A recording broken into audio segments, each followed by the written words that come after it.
Hello friends, Kudumbashree ശാരദയുടെ latest എപ്പിസോഡിൽ സ്റ്റേഷനിലേക്ക് വിഷ്ണുവിനെ കൊണ്ടുപോയതിന് ശേഷം ഹോസ്പിറ്റലിൽ നിന്നും ശാലിനി കുടുംബശ്രീ ഹോട്ടലിലേക്ക് വരുവാണ്. അപ്പോൾ ശാരദാമ്മ ഈ കാര്യങ്ങളൊന്നും അറിയാതെ ഇങ്ങനെ വിഷമിച്ചിരിക്കുന്ന സമയത്താണ് ഈ ശാലിനി വരുന്നത്. അപ്പോഴേക്കും ശാലിനിയെ കണ്ടത് നോക്കിയാൽ ശാരദാമ്മ ഭയങ്കരമായിട്ട് സന്തോഷത്തോടു കൂടി ഈ കാര്യങ്ങളൊക്കെ അറിഞ്ഞ് ശാലിനിയെ കെട്ടിപ്പിടിച്ചാൽ കരയുവാണ്. ഭയങ്കര സന്തോഷത്തിലാണ്. കാരണം വിഷ്ണു ജീവിതത്തിലേക്ക് തിരിച്ചു വന്നല്ലോ. തൻ്റെ കയ്യിൽ നിന്ന് ഫുഡ് കൊടുത്ത് വിഷ്ണു മരണത്തിലേക്ക് പോകുമെന്നുള്ള രീതിയിലായപ്പോഴേക്കും ശാരദാമ്മ ഒരുപാട് പ്രാർത്ഥിച്ചിട്ടാണ് ഇപ്പോൾ വിഷ്ണുവിന് ശരിക്കും പറഞ്ഞാൽ ഒരു പുതുജന്മം കിട്ടിയിരിക്കുന്നത്. ആ ഒരു സന്തോഷത്തിൽ ശാലിനിയെ കെട്ടിപ്പിടിച്ചതും കരയുവാണ്. എന്നിട്ട് ആ കൂടെ തന്നെ ചോദിക്കുകയാണ്, ഇനി ഇതിനകത്ത് ഈ ചതിയിൽ വേറെ ആരെങ്കിലുടെയും കൈകളുണ്ടോ, ആരെങ്കിലുമൊക്കെ പുറകിലുണ്ടോ എന്ന് ശാലിനിയോട് ചോദിക്കുകയാണ്. അപ്പോഴേക്കും ശാലിനി പറയുകയാണ്, അമ്മേ, സത്യങ്ങൾ എന്തായാലും പുറത്തു വരും. ഞാൻ അതിൻ്റെ പുറകിലാണ്. സത്യങ്ങൾ ഞാൻ കണ്ടുപിടിക്കും. ഈ ചതിക്ക് കൂട്ടു തന്നവർക്കും അതിന് പുറകിൽ പ്രവർത്തിച്ചവരെ എന്തായാലും ഞാൻ പുറത്ത് കൊണ്ടുവരും എന്നുള്ള രീതിയിലാണ് കാണിക്കുന്നത്. അതിന് മുന്നേയായിട്ട് നമുക്ക് ശരിക്കും പറഞ്ഞാൽ കാണുമ്പം നമുക്ക് ദേഷ്യം വരും. കാരണം ഒരു പോലീസ് ഉദ്യോഗസ്ഥൻ ഇത്രയും ക്രൂരമായ കാര്യം ചെയ്തിട്ടും ശിക്ഷ കിട്ടാത്തൊരു രീതിയാണ് നേരെ സ്റ്റേഷനിൽ നിന്ന് ഇങ്ങോട്ട് കൊണ്ടുവരുന്നതുള്ള ആ കഴിഞ്ഞ സീനിൽ കാണിക്കുന്നത്.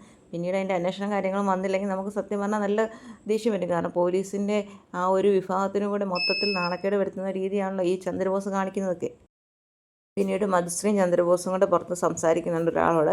അപ്പോൾ ആളോട് പറയുകയാണ്, ആൾ വന്നിട്ട് പറയുകയാണ്, മരിച്ച പെൺകുട്ടിയുടെ ബോഡിയെക്കുറിച്ചൊക്കെ വന്ന് ചോദിച്ചായിരുന്നു എന്ന്.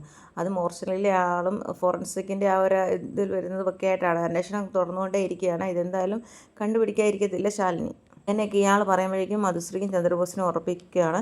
ശാലിനിക്ക് ഉറപ്പുണ്ട് കാർത്തിക ജീവിച്ചിരിപ്പുണ്ടെന്ന്. എത്രയും വേഗം കാർത്തിക ഇപ്പോൾ അവിടെ നിന്ന് മാറ്റണമെന്ന് മധുശ്രീയോട് ചന്ദ്രബോസ് പറയുകയാണ്. എങ്ങനെയായാലും കാർത്തികയെ ശാലിനി കണ്ടെത്തുമെന്ന് ഒരു ഏകദേശ രൂപ ഇവർക്ക് മനസ്സിലായിട്ടുണ്ട്. പിന്നീട് കാണിക്കുന്നത് ഈ ഗുണ്ടകൾ ഇങ്ങനെ കാർത്തിക അവിടെ നിന്ന് മാറ്റുന്ന ആ ഒരു സീൻ കാണിക്കുന്നുണ്ട്. അപ്പോൾ അതിൽ കാർത്തിക ആ ഗുണ്ടകളുടെ കയ്യിൽ നിന്ന് രക്ഷപ്പെടുന്നതായിട്ട് കാണിക്കുന്നുണ്ട്. രക്ഷപ്പെട്ട് ഓടുകയാണ്. അപ്പം ഈ ഗുണ്ടകളുടെ ആൾക്കാർ പുറകെ ഓടുകയാണ്. അതിലൊരാളുടെ കയ്യിൽ ഒരു തോക്കുണ്ട്. ആൾ പറയുന്നത് ഓടരുതെന്ന് പറയുന്നുണ്ട്. പക്ഷേ കാർത്തിക വീണ്ടും ഓടുന്നത് കൊണ്ട് ഇയാൾ ഷൂട്ട് ചെയ്യുന്നുണ്ട്. ഷൂട്ട് ചെയ്യുമ്പോഴത്തേക്കിനും കാർത്തികയുടെ ദേഹത്തുള്ളത് കയ്യിൽ കൊള്ളുന്നുണ്ട്. അപ്പോഴേക്കും ശാലിനി ഈ സൗണ്ടും കേട്ട് വരുന്നതൊക്കെ ആയിട്ടാണ് പിന്നെ കാണിക്കുന്നുണ്ട്. ശാലിനി കാർത്തിക ഉണ്ടെന്നറിഞ്ഞ് വന്നതാണോ അതോ ഈ വെടിവെച്ച് കേട്ട് വന്നതാണോ എന്നൊന്നും കറക്റ്റായിട്ട് നമുക്ക് പറയാൻ പറ്റുന്നില്ല. പിന്നീട് കാണിക്കുന്നത് കാർത്തികയെ ശാലിനി കോടതിയിൽ എത്തിക്കുന്നുണ്ട്. എന്നിട്ട് സത്യങ്ങളെല്ലാം പുറത്ത് ഇങ്ങനെ പറയുന്നുണ്ട്. അപ്പം കാർത്തിക ജീവിച്ചിരിപ്പുണ്ടെന്ന് തെളിഞ്ഞു. സത്യങ്ങളെല്ലാം പുറത്ത് പറയുന്നതായിട്ടൊക്കെ കാണിക്കുന്നുണ്ട്. ഇതൊക്കെയാണ് കുടുംബശ്രീ ശാരദയുടെ ഇപ്പം പുതിയ എപ്പിസോഡ് വന്നിരിക്കുന്നത്. ശരിക്കുള്ള പ്രൊമോ വന്നിട്ടില്ല. അപ്പോൾ അത് നമ്മൾ പുറകെ ഇടുന്നതായിരിക്കും. അപ്പോൾ ഫ്രണ്ട്സ്, നമ്മുടെ പുതിയ എപ്പിസോഡ് വരുമ്പോഴേക്കും ആ പ്രൊമോ ഇടുന്നതായിരിക്കും. അടുത്തൊരു വീഡിയോയിൽ കാണാം. അതുവരേക്കും ബൈ. ഷിജിന ഷാമൻ. അതുപോലെ തന്നെ ചാനലിനകത്ത് സീരിയൽ കാണാനും മറക്കല്ലേ.